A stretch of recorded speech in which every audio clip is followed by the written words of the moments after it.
Et boum, bienvenue dans ta série préférée, l'émission qui parle de ta série préférée. Aujourd'hui, c'est Unbreakable Kimmy Schmidt. Et tu crois qu'au Québec, elle est l'incassable ou l'imbrisable Kimmy Schmidt? Ouais bon, tu vas arrêter tes conneries aujourd'hui ou pas? Ah non, c'est pas moi, c'est Schmidt. Oh bordel. Générique.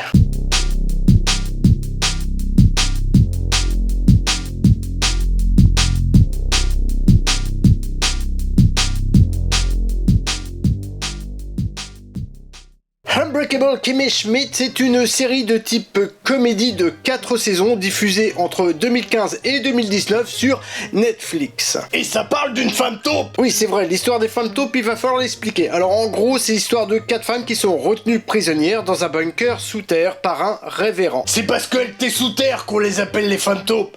En vrai, c'est un révérend slash gourou bignol qui les a un petit peu enfermés et qui leur a fait croire que dehors c'était totalement l'apocalypse.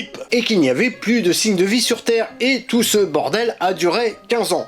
Une fois sortie, libérée, délivrée, Kimmy a toute une vie à rattraper. Surtout qu'elle a pas d'appart, une famille qui s'en branle totalement, zéro taf aussi, et un trou dans son CV qui fait 15 ans. Mais Kimmy, vu que c'est un peu l'héros de l'histoire, va forcément trouver un taf et pas forcément en traversant la rue, et elle va réussir à partager un appartement avec un individu nommé Titus Androméton. C'est un mec gay, artiste, exubérant, qui veut devenir une star, qui veut incarner le roi lion pour qu'on lui fasse une Simba. Et oh, il y a des enfants qui peuvent regarder, tu peux absolument pas te permettre de citer Bonadmin. C'est quand tu mets sur la gueule de ton partenaire sexuel et que... Non, tu dis pas ça. Tu étales sur le front en disant Simba. Bon, revenons à la série où, côté casting, Kimmy Schmidt est incarnée par Ellie Kemper. C'est une rouquine au visage de chouette dont le style serait parfait pour une version porno de Charlotte aux fraises et qui a eu un rôle dans Maman j'ai raté l'avion, ça recommence. Oui, celui de 2021. Qui est plus ou moins un AV, moi qui adore les hommes à l'homme originaux.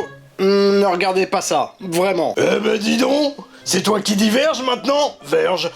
On peut revenir au casting? Ouais bah c'est pas toi qui décide. Et côté casting, effectivement, il y a du beau monde, à commencer par la géniale Carol Kane. AKA Gertrude Capelput, nom d'un pingouin. Ou encore la grand-mère dans Les Valeurs de la famille Adams. Là elle incarne une logeuse totalement déjantée et super drôle. Je la kiffe de ouf. Vraiment. On y retrouve aussi Jen Krakowski. C'est Hélène Vassal dans Ali McBeal. Tu vois? Ça date un peu, mais tu vois? Là, elle incarne une riche pintade qui renie ses origines. Et qui est cocu jusqu'à la moelle. Dans le casting, on a aussi quelques caméos du magnifique, du merveilleux Fred Armisen. Un acteur totalement sous-coté qui était aussi dans Schmigadoon. Parlant caméo, on a aussi Martin Short, Zachary Quinto, John Berntal et même Daniel Radcliffe. Sans oublier Lisa Kudrow, Maya Rudolph et Jeff Goldblum. Jeff Goldblum! Puis il y en a d'autres en plus. En effet, côté casting et guest, ils se sont totalement lâchés. Alors sinon, la série, ça donne quoi? Le monde veut savoir, le monde doit savoir. Ça donne une bonne série où ils ont placé haut la barre de l'humour et haut aussi la barre des séquences What the Dindon. Non mais, tu sais qu'on est plus ou moins la même personne. Et donc que tu peux dire what the fuck. Ah bah je sais, mon psy n'arrête pas de me le rappeler. Bref, les épisodes peuvent sembler inégaux, mais juste parce qu'ils n'arrivent pas à nous faire marrer aux éclats à chaque fois. Alors qu'ils sont excellents. Et c'est écrit par une femme merveilleuse appelée Tina Fey, qui n'hésite pas d'ailleurs à faire quelques petits caméos, même des rôles un peu plus importants, dans sa propre série, juste pour le fun. Voilà. Le tout donne un mélange d'inattendus et bon, on sent que ça fait du bien parce qu'en tant que scénariste, on s'attend absolument à tout et là, c'est phénoménal. Et les blagues fonctionnent quasiment à chaque fois. Du vrai, ha ha ha ha, et pas juste des soufflements de nez. Ce qui me fait lui décerner la note assez haute de 8,5 avec quelques petits détails qui auraient pu être améliorés. Genre Titus qui est pas assez salope à mon goût. Ouais bah c'est surtout qu'il fait des choix totalement incohérents. Ou encore les incohérences de la romance avec le beau cul. C'est un prénom asiatique. Vous affolez pas, c'est un prénom asiatique qui se nomme Dong en VO.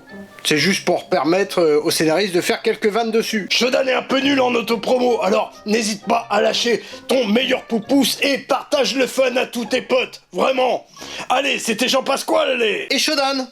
Et boum.